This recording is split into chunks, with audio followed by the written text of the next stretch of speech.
Bonjour à tous et bienvenue sur Le Tilt, le podcast qui explore les nouvelles formes de travail et partage des idées et des outils à celles et ceux qui veulent réinventer leur vie professionnelle. Je suis Léa Audrin, coach et formatrice en transition de carrière, et mon but est de vous aider à déclencher votre tilt et naviguer entre les différentes phases de votre vie pro pour vous y épanouir pleinement.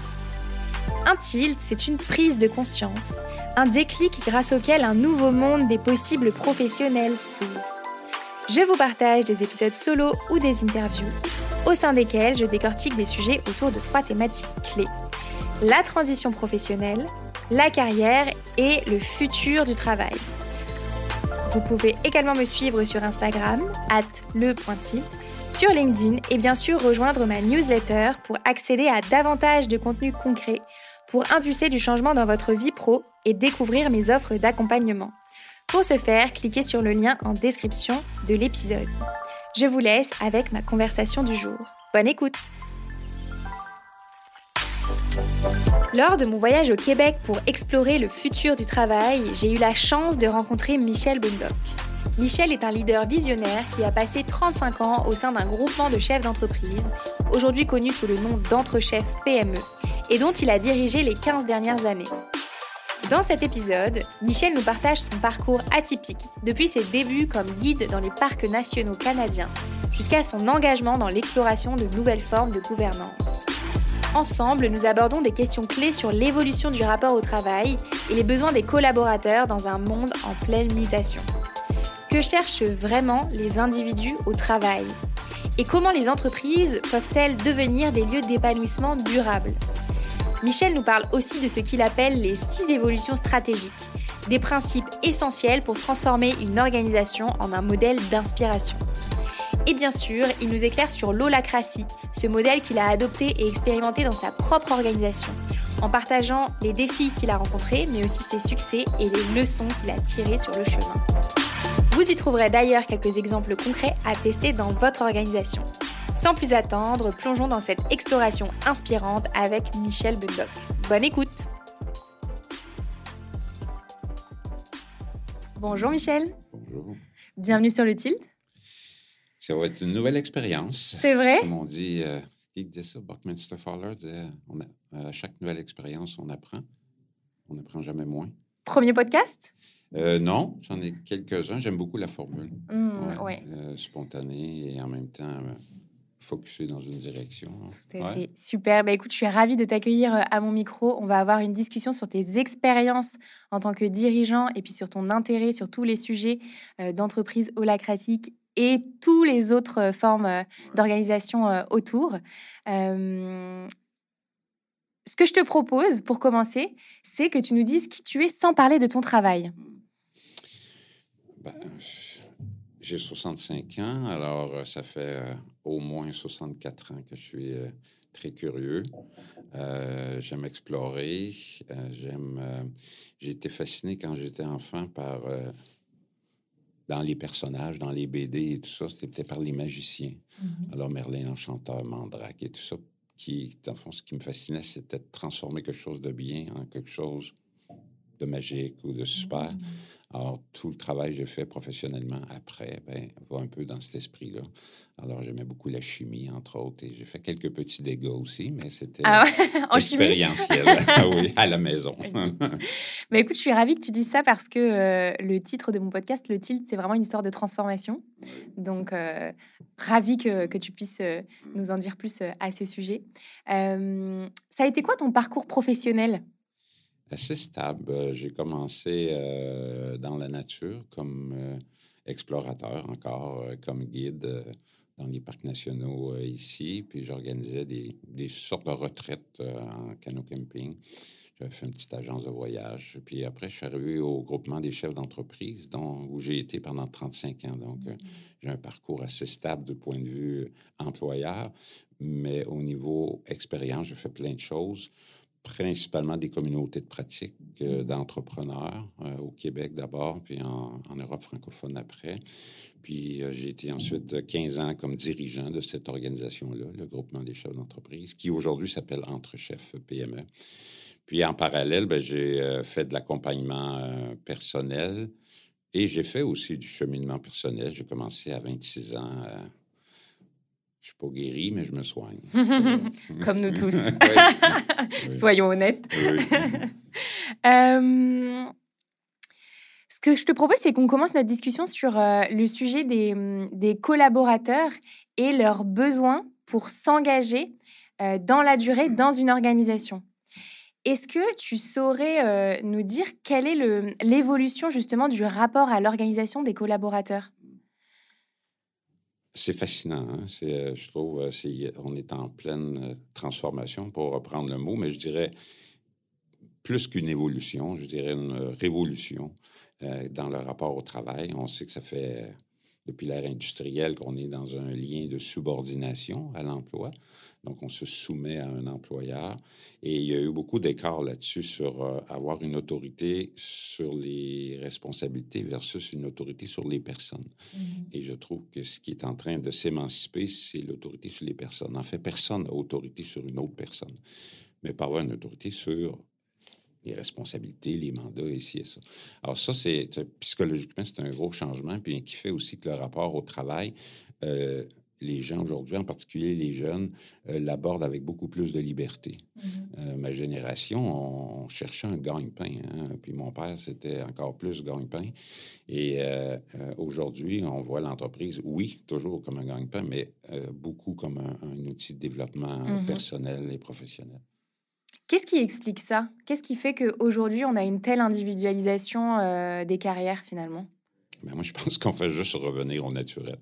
C'est que l'être humain, c'était dans une conversation avec Isaac Getz qui m'avait fait connaître une pyramide différente de celle de Maslow, qui est sur les 3 besoins fondamentaux qui sont l'égalité intrinsèque.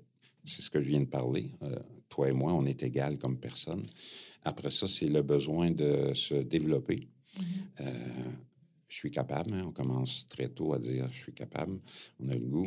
Puis le troisième, c'est la capacité d'influencer son destin, de pouvoir être le plus autonome possible. C'est des besoins fondamentaux qu'on observe de l'enfance, toute notre vie. Puis là, tout d'un coup, quand on rentre sur le marché du travail, ben même à l'école, on est plus dans une position où on se soumet. Puis ben ça, c'est en train... Fait que moi, je pense que l'être humain est juste en train de redevenir normal. C'est une bonne nouvelle. Ben oui, ben oui. Il faut des discussions comme la Donc, nôtre c'est pour pour ça qu'il faut justement... travailler sur les contextes qui nuisent à ça. Mais les personnes, si on leur fait confiance, s'ils ont un bon contexte, généralement, la plante, elle pousse tout seul.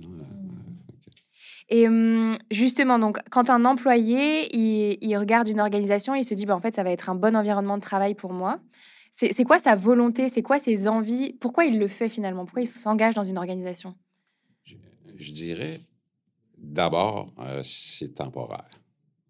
Alors, des gens comme moi qui font 35 ans dans la même entreprise ou mon père qui a fait 40 ans dans la même entreprise, on va en avoir moins. Je pense que l'emploi va être une étape pour puis un portfolio d'expérience. Puis, comme toi, par exemple, tu as la possibilité technique ou statistique de vivre jusqu'à 100 ans, on ne peut pas avoir une vie linéaire, enfance, travail, retraite. Ça se pourra pas. Alors, on va avoir vraiment une vie multi-stage, multi-étape. Puis, ben, le travail va faire une étape de temps en temps où on va faire un bout. Après ça, on peut retourner à l'école. Après ça, on peut faire un projet humanitaire. Après ça, et on ne sera pas linéaire. Alors, c'est pour ça que je dis que l'entreprise va être temporaire. Puis, ben, par contre, elle va durer tant que la personne va sentir qu'elle est dans un bon environnement. J'aime beaucoup cette notion de carrière multi-étape, je la trouve très vraie, mais je trouve qu'il y a quand même un frottement, pour moi, le voir dans les accompagnements que je peux faire de managers ou de cadres qui ont envie de changer de vie pro. Il y a un espèce de frottement de sécurité versus création d'une nouvelle étape. Comment est-ce qu'on fait pour prendre ça en compte et pour le dépasser? Je viens de publier un article dans le journal Les Affaires ici, qui est le journal de référence dans le monde socio-économique, ou plutôt économique, puis où j'aborde la notion de innerpreneur. Alors, on connaît l'entrepreneur qui va initier une entreprise ou un projet, souvent à partir d'une opportunité extérieure. Mhm.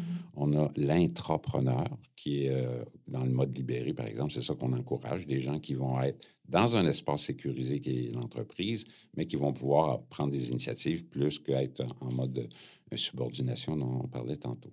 Le troisième modèle qui émerge, c'est l'intrapreneur, c'est-à-dire c'est des gens qui vont, probablement que tu en es une, c'est des gens qui vont initier leur travail, leur projet à partir de convictions autour d'une cause. Mhm. Alors, ça va créer un nouveau type de travailleurs qui vont collaborer à des entreprises sans y être nécessairement pour toujours, mais ni non plus à temps plein. Donc, ça va être ce dosage-là entre être maître de son destin, entrepreneur à partir de ses convictions, mais en même temps, une forme d'insécurité relative au fait que tu n'es pas nécessairement sur un emploi sécurisé. Tu sais. Hmm. J'avais reçu une dame à mon micro qui m'avait donné une image. Elle me disait, en fait, on n'est plus dans la carrière girafe, c'est-à-dire on tend le cou vers toujours plus de responsabilités. On est dans une carrière abeille. Donc, on va de projet en projet et j'avais trouvé l'image très parlante. Et c'est ce que tu décris, en fait. Oui, je ne la connaissais pas. Hein, je vais la retenir parce que je trouve que c'est vraiment ça. C'est vraiment ça. Alors, c'est pour ça que je parlais de mon cheminement personnel là, depuis longtemps, mais je pense que les gens n'auront pas le choix de mieux se connaître parce que c'est plus nécessairement l'extérieur qui va nous mobiliser, c'est ce qu'on porte à l'intérieur, ce à quoi on croit, nos convictions profondes. Donc, en parallèle, ça va exiger d'être très au clair sur soi-même. Tu sais. Tu connais Hudson? Hudson, Hudson, c'est un outil en coaching ouais. et c'est une de ses règles. Il dit, enfin, dans son outil, il dit que avant, on avait beaucoup d'outils extérieurs qui nous aidaient à la décision.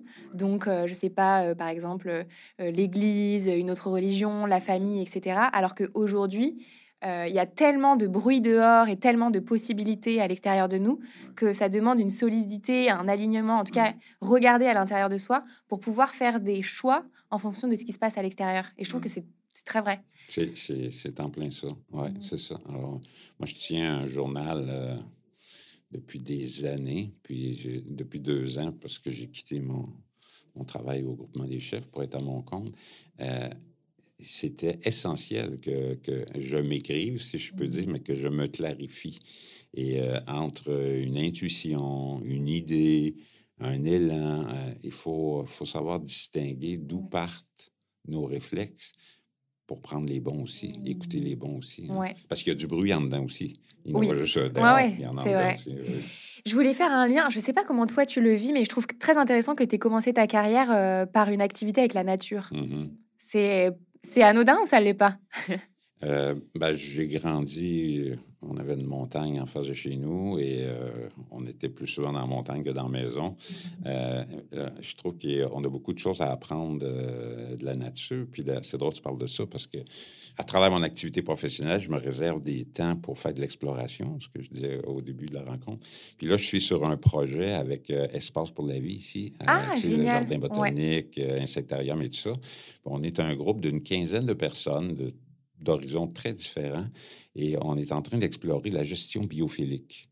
Alors, bio-vie, philique, ami. Donc, le propos, c'est pas la notion de bimétisme, par exemple, de s'inspirer pour créer des produits, mais là, c'est pour repérer dans comment la vie fonctionne, les organismes vivants fonctionnent au niveau du management. C'est comment on peut l'appliquer à la gestion. Alors, on débroussaille. Là, je sais C'est qu'en génial. France, il y a l'entreprise régénérative qui Ouais. explore La ça, par perma-entreprise exemple. aussi qui fait beaucoup parler d'elle en ce moment. Ouais. Alors, c'est comment on prend ces principes-là puis on les applique d'un point de vue de gestion. Fait que, on explore ça. Là, on sait pas Bon, tu ça reviendras à va mon nous mener. micro Oui, c'est quand ça. tu auras avancé sur cette exploration. Alors, Ouais. génial. Ok. Ouais, c'est vraiment le fun. Ok. Et comment est-ce que toi, tu as découvert justement le rôle de gestionnaire, le rôle de dirigeant? 2 choses. La première, c'était une insatisfaction profonde, durable, qui me faisait trotter ou même ruminer dans une question, dire, est-ce qu'il y a une façon différente de développer l'entreprise, parce que j'ai travaillé dans un PME là, toute ma vie, qui n'est pas de petite à grande? Y a-t-il d'autres choses qui caractérisent le développement d'une entreprise autre que plus de chiffre d'affaires, plus d'employés, plus de clients, plus de produits? Voir l'entreprise autrement. Ça, je cherchais ça. Je sais pas, c'était vraiment intuitif, mais en même temps, une insatisfaction parce que les modes de gestion, entre autres le lien de subordination, j'étais un peu rebelle. Fait que j'aimais pas ça. Fait que je cherche jusqu'à temps qu'un ami me parle du livre de Frédéric Laloux, Reinventing Organization. On faisait une promenade dans le bois, justement, puis là, j'ai acheté le livre, j'ai lu jusqu'à 4 heures du matin, d'un coup, chez moi. Puis là, j'avais l'impression de rencontrer un nouveau regard sur l'organisation qui n'est pas de petit à grand, mais qui est plutôt d'une entreprise qui va permettre à la fois de réaliser sa raison d'être, donc de rayonner, d'avoir une utilité sociale, mais en même temps d'être une espèce de communauté de travail, même si elle est temporaire, qui va permettre aux individus de se développer. Alors là, j'avais comme une piste pour aller vers ce nouveau type d'organisation, que j'appelle aujourd'hui, moi, des organisations inspirantes. Mmh. Comment tu as poursuivi ce fil, du coup? Parce que quand on s'est rencontrés là tout à l'heure, tu me disais que finalement, tu avais fait beaucoup de rencontres autour de tout ça, tu avais testé des choses dans ton organisation. Comment est-ce que tu as pris le sujet à bras-le-corps de manière pragmatique? D'ailleurs, c'est ce que je suggère, c'est pour des gens, des gestionnaires ou des entrepreneurs qui veulent commencer cette démarche-là, c'est la première phase, c'est d'explorer. Alors, j'ai écouté beaucoup de YouTube avec Jean-François Zoubris et tout ça. Lalou était là-dedans, tout ça, pour me faire vraiment une tête, puis pas vouloir copier quelque chose, mais dire quoi là-dedans résonne en moi, puis voir avec le type de personne, les valeurs que j'ai. Donc, un premier temps d'exploration qui a duré, pour moi, il a duré au moins 6 ans. Pas 6 ans, 6 mois. Et en même temps, comme j'étais dans une organisation d'entrepreneurs, on organisait à chaque année des colloques et des congrès. Alors, je faisais ça en parallèle de mon travail de PDG. Puis, j'ai dit, on va se servir de ces événements-là pour continuer à explorer, puis en même temps mettre en valeur des exemples et tout ça. Donc, j'ai pu faire venir au Québec des acteurs plus connus de ces dimensions-là, d'holacratie avec... C'est quoi l'holacratie? Est-ce que tu peux nous dire? Pour moi, c'est un système d'exploitation. C'est comme... sur mon cellulaire, j'ai iOS. Il y en a d'autres qui ont Android. C'est une plateforme qui sous-tend le fonctionnement de mon téléphone. C'est une plateforme qui sous-tend le fonctionnement d'une organisation. Ça m'a pris un certain temps avant de comprendre que ce n'était pas un but. C'est un moyen. Parce que le but d'une entreprise, c'est sa raison d'être. C'est qu'est-ce qu'elle a à offrir à la société. Et j'ai eu quelques égarements là-dedans pour avoir pris ça un peu pour un but à un moment donné, alors que c'est réellement un moyen. C'est un outil que l'entreprise se donne. Une plateforme, avec ses apps que tu dois tout revisiter. Alors, tu dois revisiter l'app de ressources humaines, l'app de marketing, l'app de... Il faut que tu revoies ton fonctionnement avec ta nouvelle plateforme. Et est-ce que, justement, la manière de s'emparer de cet outil, c'est très teinté de la vision du leader? Fondamental. OK. Ouais. Est-ce que tu peux nous en dire plus là-dessus? Lalou en parlait dans Reinventing. Il y avait peut-être pas un chapitre, mais il y avait plusieurs pages là-dessus où il disait que ça démarrait, l'impulsion démarrait généralement du dirigeant et elle durait aussi avec le dirigeant, puis qu'un changement de dirigeant pouvait très bien être aussi un recul ou en tout cas un passage à autre chose. Donc, oui, c'est fondamental.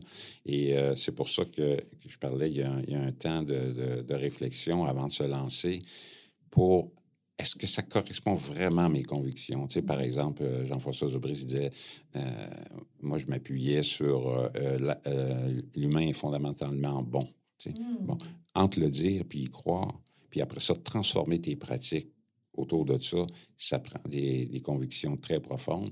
Puis, c'est pas un chemin tranquille, cette transformation, que ce soit l'holacratie, entreprise libérée, peu importe. Ça fait émerger toutes sortes de tensions, toutes sortes de paradigmes. Puis, des fois, ils vantent. Ils vantent fort. Oui, il faut s'accrocher. Oui, s'accrocher à ses convictions, justement. Mais là, ce que tu dis, c'est très, très important. Entre le dire et le croire, c'est quoi le chemin?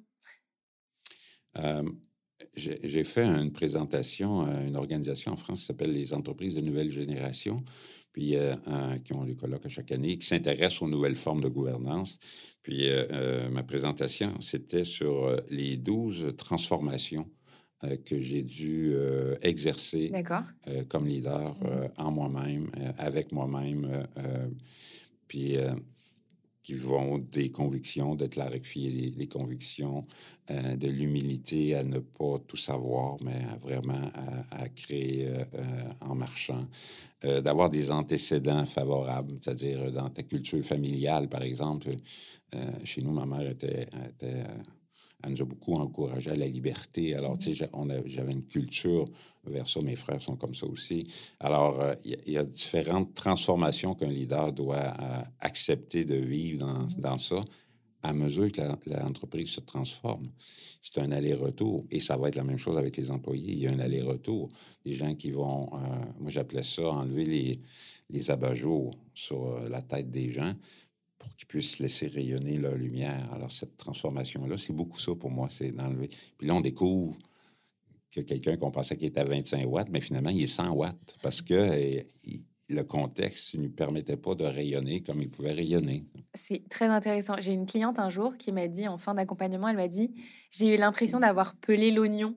Oui, Et c'est ça, en fait, c'est quand on veut se transformer et transformer son organisation, c'est faut enlever les couches, les biais, les croyances, les anciens modes de fonctionnement. oui. Et c'est un très bon point que tu dis là, c'est qu'on est porté à en rajouter. Mais dans cette démarche-là, en tout cas au début, il faut en enlever. Ouais. Il faut enlever des paradigmes, il faut enlever, je me souviens plus qui disait ça, il faut enlever les cailloux dans les souliers, les petits cailloux qui empêchent, ou en tout cas, puis après ça, bon, on attaque des plus gros cailloux et tout ça. Fait que, c'est pour ça, par exemple, dans notre cas, on a adressé la rémunération uniquement 3 ans après la démarche pour avoir le temps de vivre ce que c'est, vivre les problématiques que ça te générait et tout ça. Donc, tu peux pas tout changer d'un coup. Il y a une évolution du collectif, il y a une évolution des individus, puis il faut accepter que ça prend du temps. Et dans les 3 premières années, c'est quoi les premières choses que vous avez mises en place concrètement? La première chose, c'était les signes d'inégalité. Alors, j'en avais un gros. Moi, j'étais PDG, donc j'avais le gros bureau avec... j'étais à peu près jamais là. Fait qu'à un moment donné, j'ai dit, ça n'a aucun bon sens. Puis on manquait de salle de réunion. J'ai dit, mon bureau va devenir une salle de réunion. Puis je prendrai les espaces qu'il y aura disponibles. Je te rappelle qu'on est 4 ans avant la COVID. Là. Alors, Flex office, c'était encore loin. Fait que déjà, le télétravail, on en faisait déjà parce qu'on avait des employés collaborateurs un peu partout au Québec puis en Europe. Mais la philosophie de dire, ben, mon bureau, c'est ce qu'il y a disponible. Puis moi, j'avais poussé ça plus loin. J'avais développé l'approche du leader nomade. Alors, je me considérais comme un nomade. Puis c'est pour ça que c'est mon sac à dos qui est mon bureau depuis des années maintenant. Fait que travailler les signes d'inégalité, c'était une des premières choses qu'on a adressées. On l'a regardé au niveau des horaires de travail, au niveau des façons de fonctionner entre nous. Puis ça, j'appelle ça les petits cailloux, mais qui font mal. Donc, si tu ne règles pas, tu as beau dire on est l'entreprise libérée, tu as beau dire on est ouvert. Si ces petits signes-là ne sont pas adressés, il faut... Fait qu'on a commencé par ça. Puis après ça, on a aboli les titres. Alors, je me souviens d'une réunion qu'on avait dans la salle de conférence, puis j'avais mis une poubelle à la sortie, puis tout le monde jetait leur carte d'affaires, tu sais. Génial, j'adore. C'est très symbolique. Mais un peu avant ça, comme je disais, moi, j'ai fait mes lectures, j'ai fait mes recherches pendant 6 mois. Puis plutôt que d'arriver et de dire à l'équipe, ben on fait ça désormais, on a fait une espèce de... Il y a le G8, il y a le G20. Nous, c'était le G50 parce qu'on était 50 personnes, puis G pour groupement, donc le G50. On a fait un G50. Puis j'ai posé la question, si on réinventait notre milieu de travail, là, pas nos produits, pas notre structure d'OSBL, notre façon de travailler ensemble, ce serait quoi les caractéristiques? Et là, j'avais parlé de ça à personne, moi, là, tu sais. Là, les gens sont mis à parler de cercle, de décisions plus décentralisées, moins de bureaucratie, plus de création de valeur pour le client. En fait, tous les ingrédients que j'avais lus dans La Loue, les gens les disaient sans trop les associer à quelque chose qui existe, mais plutôt comme des souhaits. Et là, après, je suis arrivé et j'ai dit, ben, regardez, vous avez dit ça, voici le projet que je vous propose. Puis là, ben, il y a eu comment on appelle, un buy-in qui était beaucoup plus naturel parce que le design fondamental avait été fait avec l'équipe. C'est ça qui est incroyable, c'est que tu parlais tout à l'heure de quelque chose de naturel, c'est que tes collaborateurs, ils en ont parlé Oui, de manière très instinctive, en fait, oui, finalement. c'est ça, exactement. Ouais. Ok. Et tu dirais que c'était quoi les ressentis, les émotions quand tu as posé le projet Euh, pour qui? pour les gens de ton organisation? Tout OK. le monde. Toi et puis les gens Pour avec les qui tu travaillais. collaborateurs, ben, c'est sûr que ça met je sais pas si c'est un souffle, mais ça met de l'air frais en termes d'espoir. Tu sais. Et cet espoir-là, ben, il y a un poids aussi pour le dirigeant parce que là, tu dis, là, je viens vraiment d'embarquer dans quelque chose. Puis, j'ai pas c'est pas un livre de recettes, là, tu sais, c'est vraiment. Alors, les attentes des gens et le goût d'être. D'influencer ça. Tu sais, on parlait de ça en début d'entretien tantôt. C'est pas tout le monde qui va avec le même enthousiasme. Tu sais, la même courbe d'adoption qu'on trouve en technologie, là, les pionniers, les early adopters, après ça, Oui, bon, oui. tu as la même courbe. Puis tu as ceux qui attendent, qui vont dire oui, je verrai si ça marche, puis tu as les détracteurs. Tu sais. Puis, c'est une erreur que j'ai faite, ça, au début. J'étais très achalé par les détracteurs et j'ai perdu beaucoup de temps parce que il faut que tu t'occupes des pionniers, il faut que tu nourrisses les pionniers qui vont influencer. Alors, j'ai été... c'est une leçon que j'ai appris, mais on a eu des gens qui ont réellement embarqué, puis c'était le fun. Est-ce qu'il y a une différence entre une organisation qui naît selon ce modèle et une organisation qui se transforme pendant sa vie? Euh, Moi, j'aimerais le faire avec une start-up. Ça doit être extraordinaire parce que tu n'as pas de dette organisationnelle. Tu n'as pas d'antécédents, tu n'as pas de... Ben, comme chez l'être humain, tu n'as pas de temps. Tu n'es pas poqué, comme on dit au Québec. Tu n'as pas d'échymose, on peut dire, et tout ça. Alors, j'imagine que c'est en même temps l'enjeu en start-up, c'est parce que tu as tellement d'affaires à faire en même temps. Tu as trouvé des nouveaux clients, ton financement, tout est à faire. Mais en même temps, tu n'as pas trop de contraintes passées. Si ce n'est celui que le dirigeant va avoir lui-même. Alors, je l'ai vu dans quelques entreprises qui n'étaient pas start-up, mais qui étaient jeunes. Puis, c'est ça. Il y a moins de lourdeur. Ouais, Ouais. peut-être une flexibilité un peu plus facile à mettre en place. Ouais, ok. Alors, c'est quoi finalement une entreprise inspirante? Euh, ça m'a pris des années à trouver le mot. Tu sais, on disait entreprise libérée, entreprise intraprenante, entreprise en autogouvernance, holacratie, adhocratie, bon, et sociocratie. Il y en a plein, là, vraiment. Puis moi, je cherchais, dans le fond, au-delà de tout ça, au-delà du moyen ou de la plateforme, si on peut dire, là, le iOS, c'est qu'est-ce que l'organisation aspire à devenir. Puis j'ai mis inspirante parce que c'est inspirant pour les employés, mais c'est inspirant pour les clients, c'est inspirant pour la communauté, c'est inspirant pour la région où ils se trouvent, c'est inspirant pour les fournisseurs, ça peut être inspirant pour le secteur d'activité dans lequel tu es, que tu fais évoluer.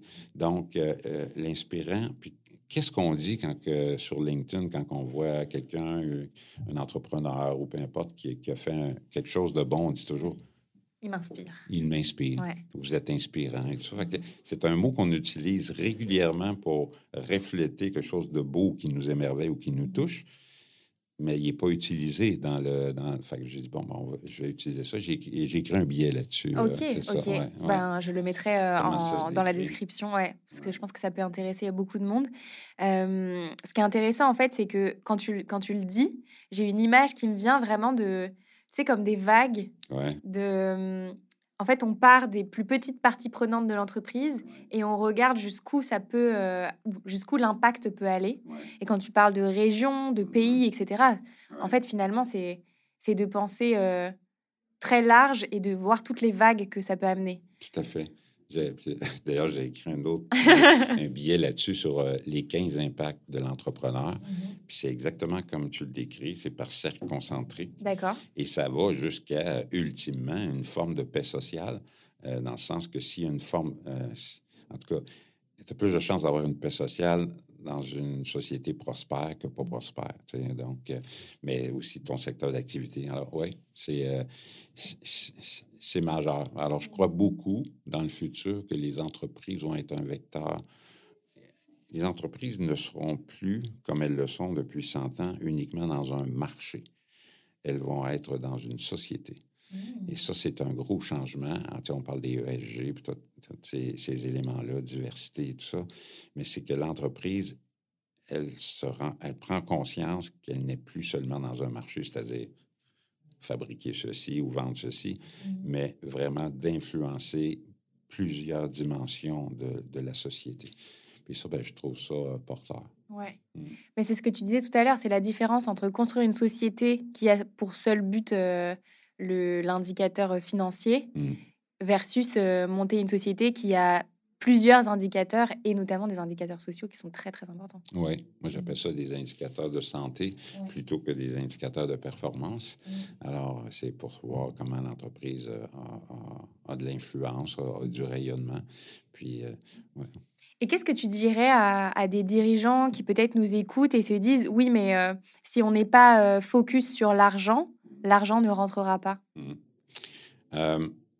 Un des éléments que j'ai vu chez beaucoup d'entrepreneurs qui commençaient une démarche de transformation, comme on parle, et je m'inclus dedans, on a toutes sortes de peurs au départ. Hein? Ça va...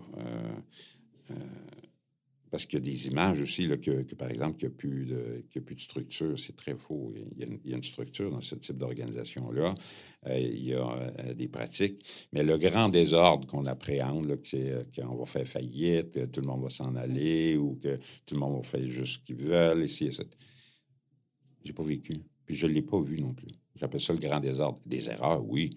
Des expérimentations, oui, mais je n'ai pas vu de désastre parce qu'on faisait confiance aux personnes ou parce qu'on abordait l'entreprise différemment. Ouais.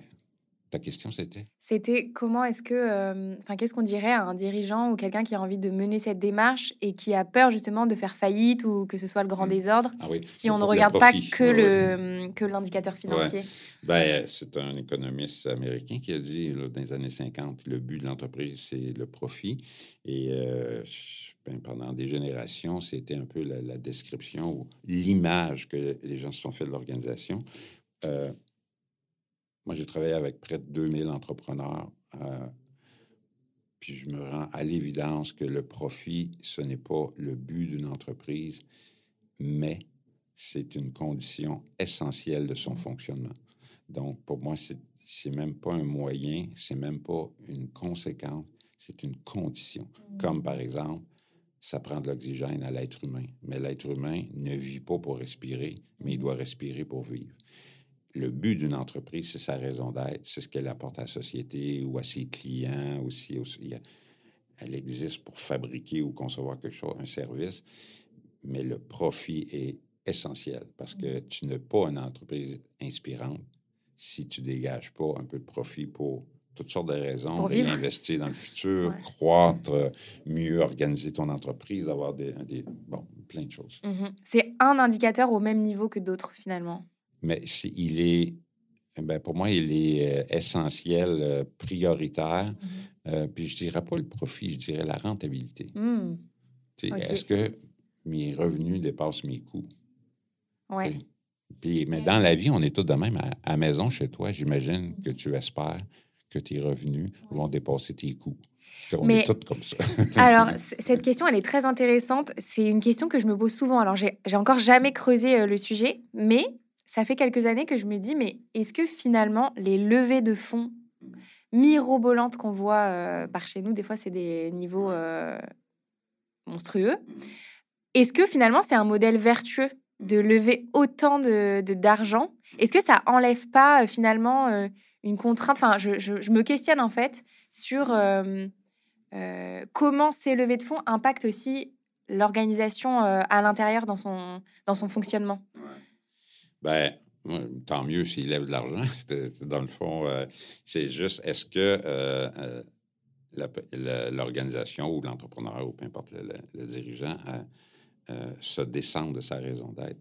Ben, je le redis, s'il fait une levée de fonds, trouve du financement, c'est pour réaliser sa raison d'être. Si c'est ça, ben, tant mieux pour lui s'il y a s'il y a de l'argent, puis après ça, pour aller plus vite ou voir plus grand.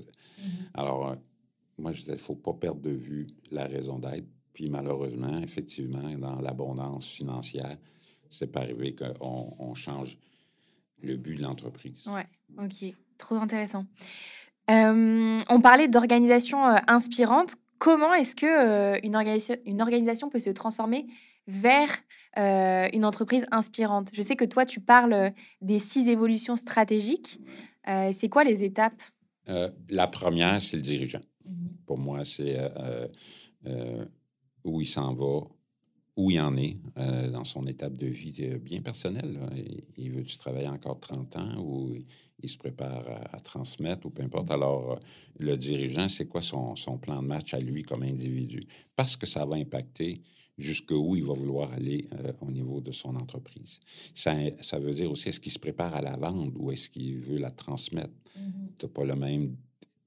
tout le reste va dépendre de ce type de décision-là. Donc, un regard sur l'entrepreneur, son équipement, je dirais, culturel, c'est-à-dire à quoi il croit et tout ça, ses valeurs, sa mission personnelle, s'il l'a fait, ses talents, peu importe.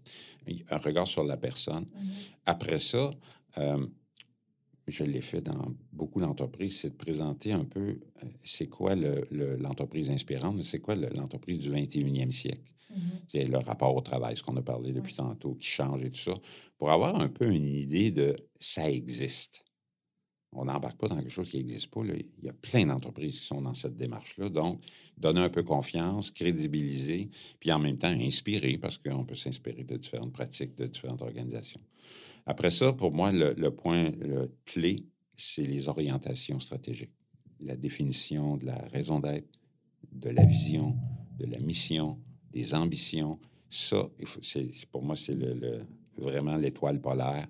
C'est essentiel de faire ça, que ce soit en équipe de direction avec tout le monde. Il y a différentes pédagogies pour le faire, mais c'est les assises. Parce que c'est dur de travailler une transformation de culture, de structure, si tes ambitions ou ta vision n'est pas claire. Après ça, tu touches ton modèle d'affaires. Puis là, je rentre dans du plus crunchy, comme on dit ici, c'est du croustillant. C'est les processus décisionnels. D'accord. Comment on va décider à l'avenir? Quand est-ce qu'on va chercher le consensus? Quand est-ce qu'on va chercher la majorité? Quand est-ce qu'on va faire de la sollicitation d'avis? Quand est-ce qu'on ne demande rien à Ça, personne? est-ce que tu peux nous en dire un peu plus sur justement ces différents modèles de prise de décision? Parce que je pense que c'est pas clair pour tout le monde. Ah non, vraiment pas. Puis là, il y a certains types d'organisations, ce que la loi appelait le stade vert, qui est très orienté sur l'intégration des parties prenantes, le consensus. Bon, alors on consulte, on jase beaucoup, mais le problème de ces organisations-là, c'est qu'ils ne décident pas beaucoup. Alors, il y a de la lourdeur, par exemple. Tu as les autres types de décisions top-down, plus traditionnelles, qu'on trouve dans les décisions, dans les organisations plus conformistes. Alors, pour moi, c'est pas bien ou mal, c'est juste qu'il y a des contextes. Et la matrice avec laquelle je travaille, c'est que plus une décision a de l'impact dans la durée, puis plus elle a d'impact sur un nombre de personnes, plus on doit consulter. OK. Moins ça a d'impact dans la durée, moins ça a de l'impact sur du monde, bien, plus je peux avoir de l'initiative. Alors, faites alors, puis entre les deux, tu as la méthode de la sollicitation d'avis, par exemple. Tu as différents types il y a 6 ou 7 types de décisions. Mais c'est d'abord, pas parce que tu es beau ou tu es fin, c'est quel impact cette décision-là potentielle est là, dans la durée et sur les personnes. C'est très, très intéressant cette matrice. Ça me fait penser à... J'ai reçu à mon micro un ancien directeur d'usine de chez Decathlon qui lui avait passé son usine selon un modèle plus horizontal et il parlait d'un exemple très précis de l'heure d'ouverture de l'usine. Il dit, mais en fait, on a passé des jours et des jours à discuter de ça pour qu'au final, je me rende compte que moi, j'avais rien à faire dans ces discussions parce que je suis pas là le matin. Donc, en fait, j'en ai aucune idée. Et je trouve que c'est... Enfin, c'est ça, en fait. Ça concernait 5 personnes. Je sais plus combien ils sont, mais admettons 200 personnes. Mm. Donc, laissons-les prendre leurs responsabilités, en fait. Et c'est ça que tu modélises. Oui, mais là, tu introduis un autre élément qui est qui décide, qui est concerné par la décision. Puis c'est un bel exemple. Tu as des gens autour de la table qui ne sont pas impactés, ni dans la durée, ni au niveau, par exemple, des résultats, puis qui se mêlent à la discussion. Tu sais? Alors, mais tu dis, ben non, il y a des gens qui vont le regarder parce qu'ils sont en mesure de faire, d'évaluer l'impact. Alors, c'est pour ça que ça m'amène à l'autre transformation qui est toutes les réunions dans l'entreprise. Alors, il y a une révision, il y a une transformation, non seulement dans les titres, dans les postes de poste à rôle, par exemple, et tout ça, mais il y a une transformation aussi dans la manière dont on se réunit. Et ça, c'est une étape importante dans la transformation. Qui va se réunir avec qui, pourquoi? Alors, quelle est la raison d'être de cette réunion-là? T'sais, quelles sont les redevabilités de cette réunion-là? Quel est le périmètre décisionnel de cette réunion-là?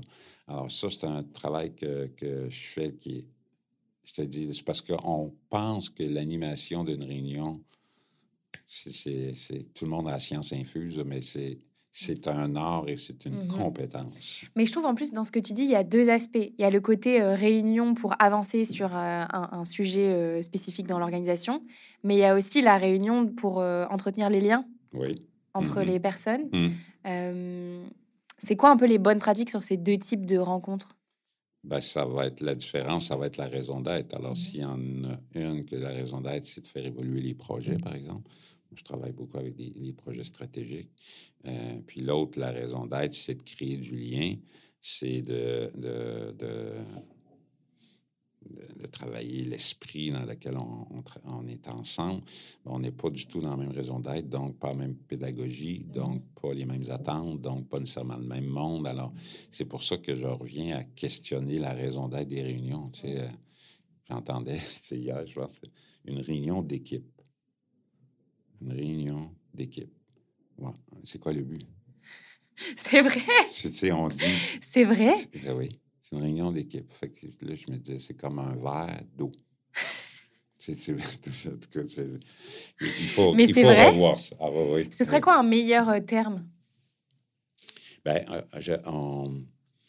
notre expérience, en tout cas, dans ce qu'on a fait au groupement à l'époque, de revoir, c'était de clarifier la raison d'être, puis de lui donner un nouveau nom. Ouais.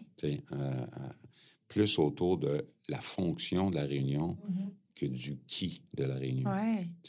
Si on se réunit, c'est pour le projet X, par exemple. OK, on a un meeting du projet X. OK, c'est là-dessus. Maintenant, qui est concerné par le projet X? Qu'est-ce qu'on veut traiter dans le projet X? Alors, en holacratie, il y a différentes méthodes aussi, des rencontres de gouvernance que j'ai trouvées géniales. C'est des réunions où tu ne fais que reviser les territoires de responsabilité des gens. Tu ne traites pas d'opération, tu fais juste traiter les tensions qui est là, je pense que tu empiètes sur mon domaine. On clarifie ça.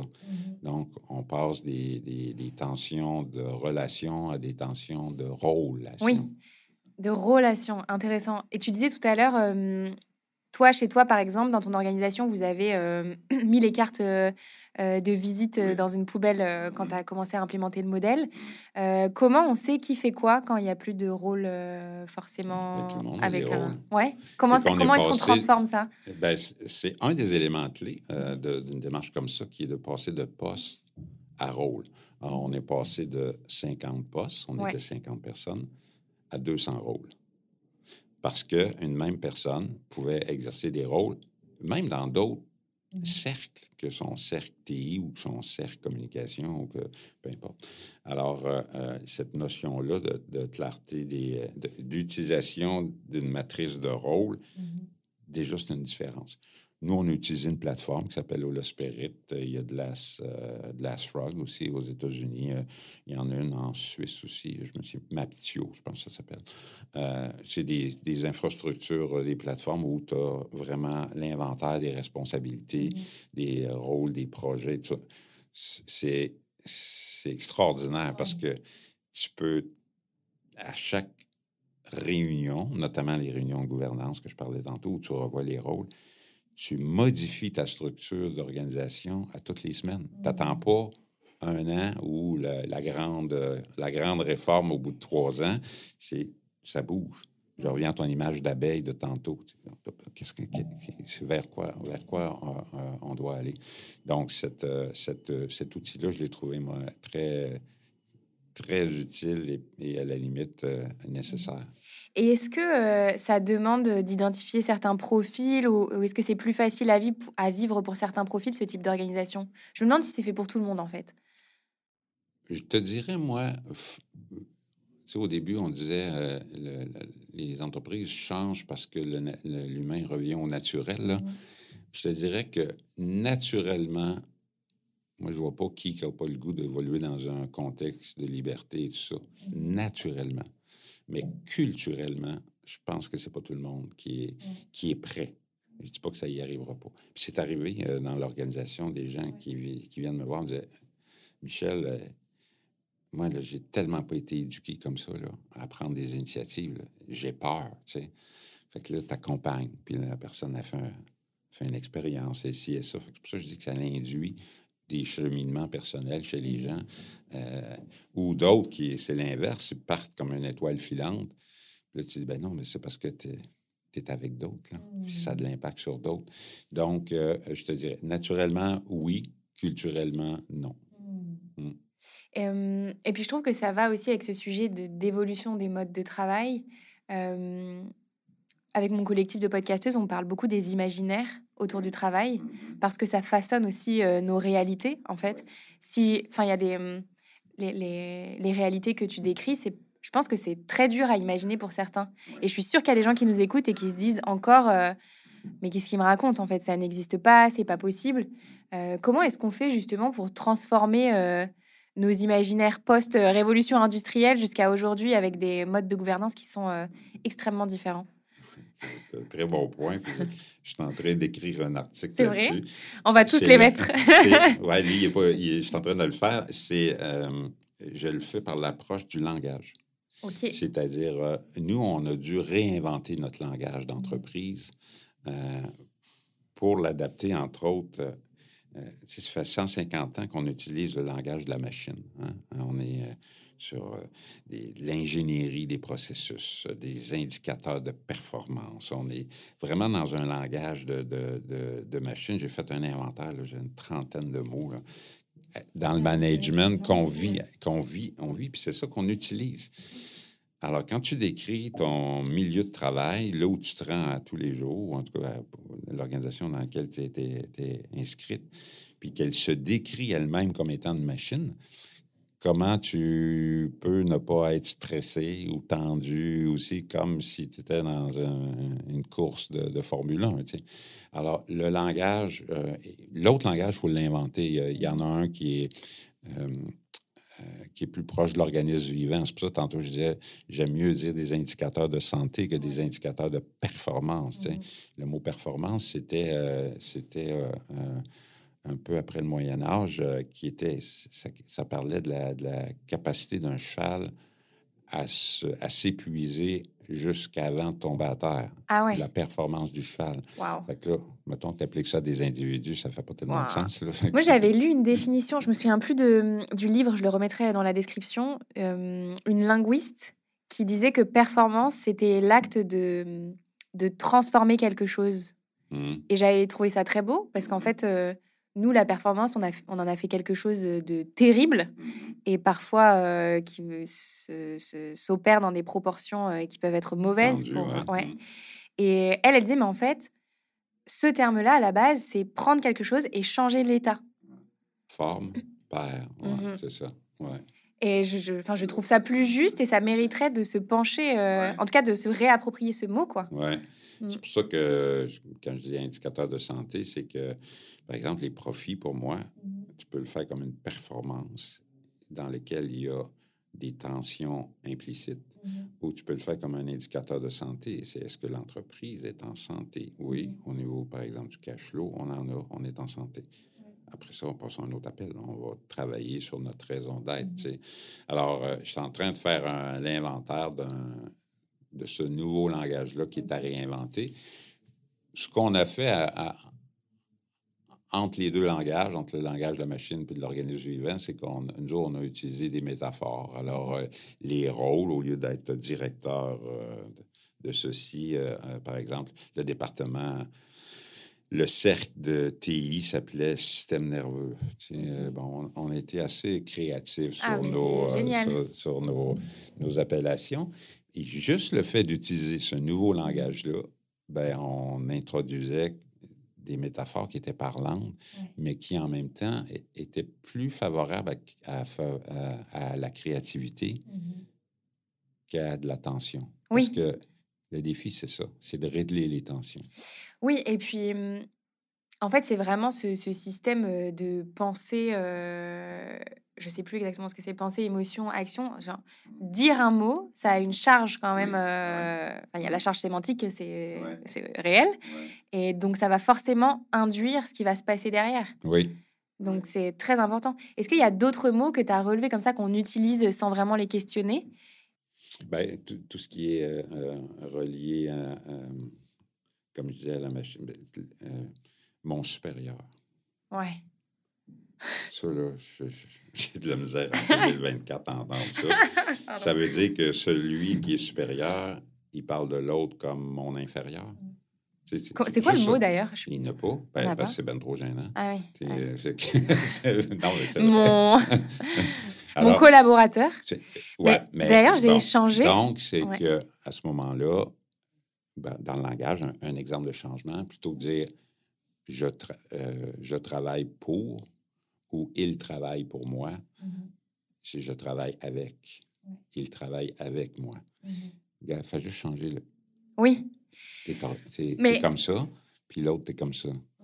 Puis ça infantilise ce type de langage-là, ça stresse. Ouais. Mais alors, sur le mot collaborateur, j'ai discuté il n'y a pas longtemps avec un dirigeant d'un tiers-lieu social.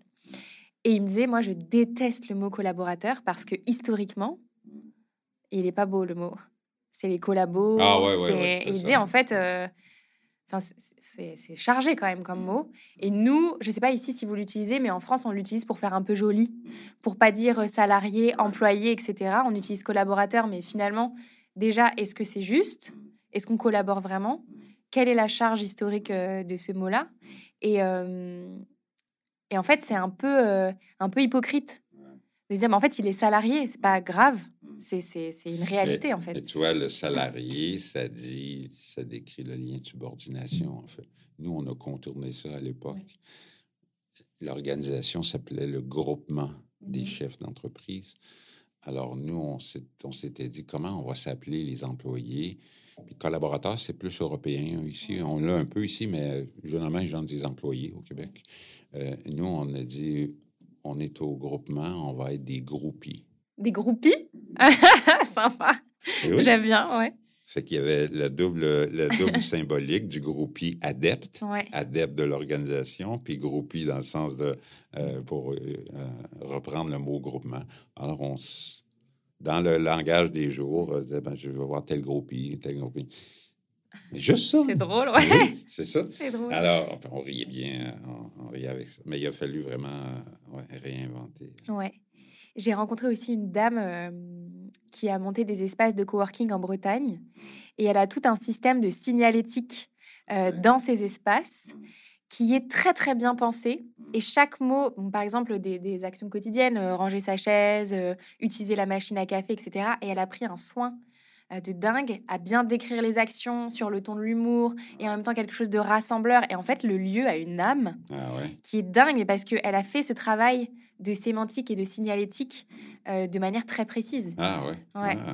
Et je suis sûre que dans un espace de travail, alors là, c'est un espace de coworking, donc c'est des gens extérieurs souvent des individus ou des petites entreprises qui viennent.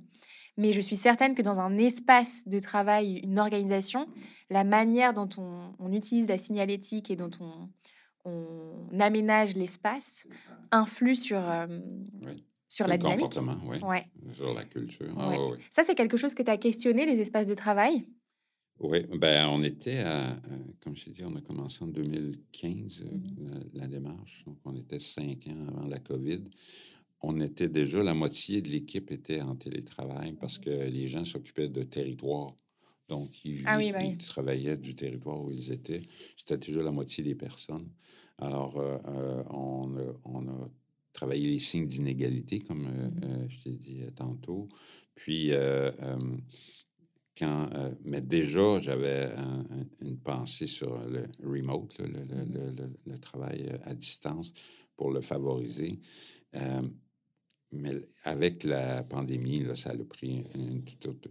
D'ailleurs, avant la pandémie, c'est vrai, tu me rappelles qu'on était dans une démarche de relocalisation vers des espaces Ah plus oui, oui, oui, OK. collaboratifs. Donc On était plus de bureaux, personnels, ouais, OK. des bureaux euh, pas personnels, parce que tu peux avoir un bureau comme Attitré, là, ouais. plus intime, mais pour faire certains types de travail, mais attitré. Hein, ouais, c'est ça, je Mmh. cherchais le mot, attitré.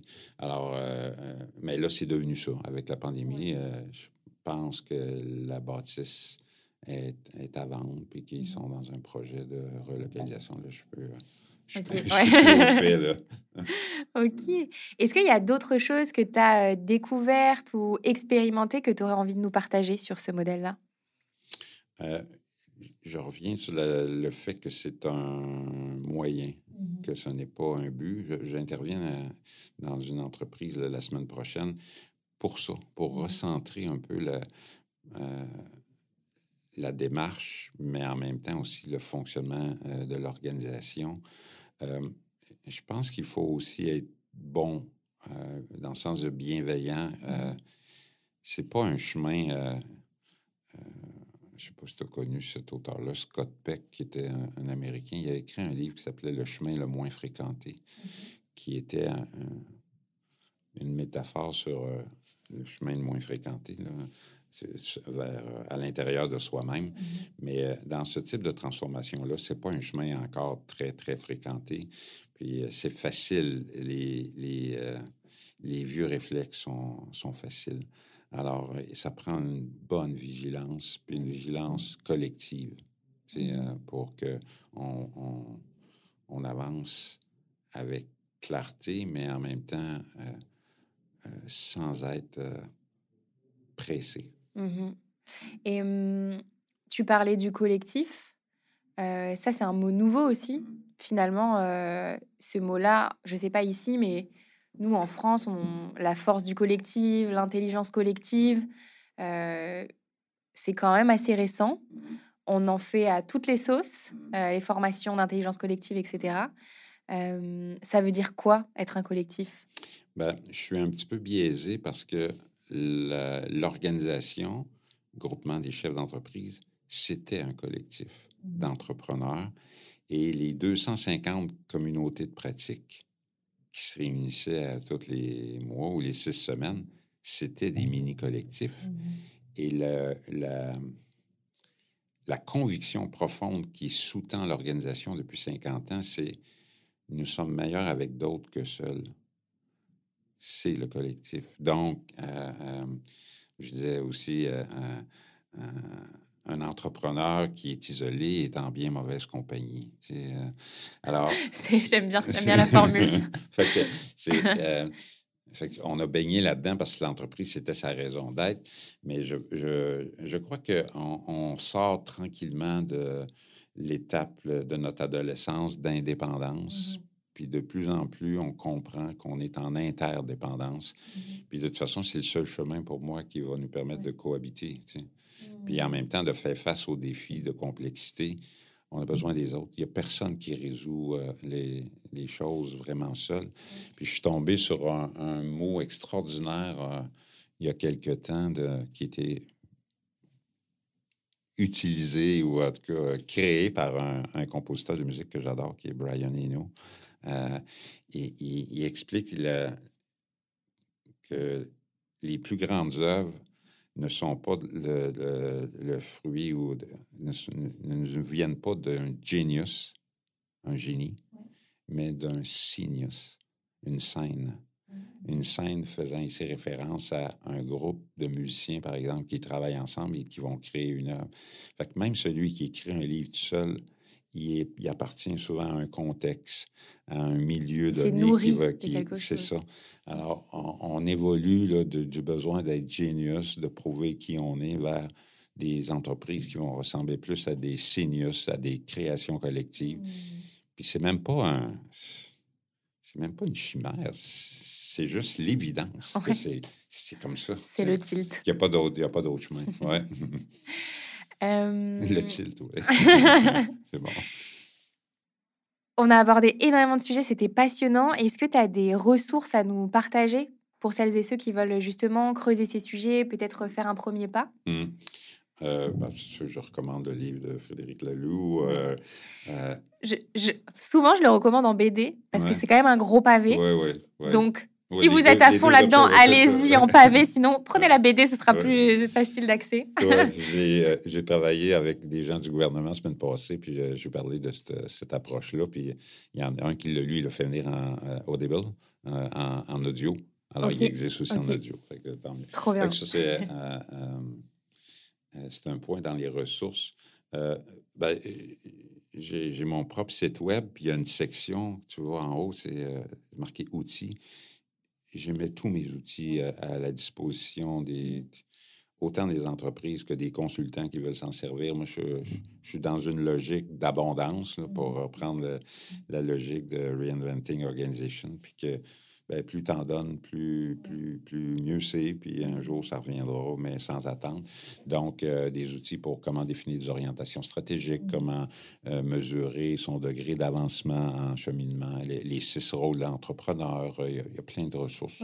Si les gens veulent. Super. Les articles aussi qu'on a parlé tout tantôt, à fait. Tu me les enverras. L'innopreneur, par exemple. Super, top. J'ai une dernière question pour toi, Michel, qui est ma question signature. C'est si tu pouvais constituer ton board de rêve dans lequel tu convierais 3 personnes, personnalités, entrepreneurs, pour t'épauler tout au long de ta carrière, qui est-ce que tu mettrais dedans? Pour être cohérent, j'irais avec Frédéric Laloux. Ouais. J'irais avec Steve Jobs. Pourquoi? J'irais... c'est pour l'intuition, la fidélité à une intuition de démocratiser l'informatique, les outils, puis développer le potentiel créatif des gens, favoriser. Je trouve encore aujourd'hui, je ne parle pas de son caractère, mais je parle vraiment de son œuvre. Je suis fasciné. Puis le troisième, je pense que ce serait Winston Churchill. OK. Parce que pour l'imprévisibilité puis l'audace. Génial. Il y a une citation. C'est un très beau board. Bon, malheureusement, tu ne pourras pas la voir en réel, mais en tout cas, très beau board. Il y a une citation de Winston Churchill que je mets tout le temps dans mes présentations qui dit, je ne sais pas si c'est exactement ça, mais il vaut mieux prendre le changement par la main avant qu'il nous prenne par la gorge. C'est ça. C'est vraiment ça. Et c'est tout l'objet de notre discussion, d'ailleurs. Oui, c'est ça. Il dit aussi... mes goûts sont simples, je me contente du meilleur. J'aime bien. Je l'adore. Concluons là-dessus. Michel, merci beaucoup d'être venu jusqu'à moi à Montréal. Et puis à bientôt. Oui, merci. Merci beaucoup d'avoir écouté cet épisode du Tilt avec Michel Bundock. J'espère que cet épisode vous aura aidé à mieux comprendre les besoins des individus au travail et ce qu'est l'holacratie. Et comme vous êtes encore là à m'écouter, c'est certainement que cet épisode vous a plu. Si c'est le cas, vous pouvez noter l'épisode sur Apple Podcast et Spotify en mettant 5 étoiles et un commentaire. C'est le meilleur moyen de m'aider à faire rayonner le Tilt. Merci beaucoup et à bientôt.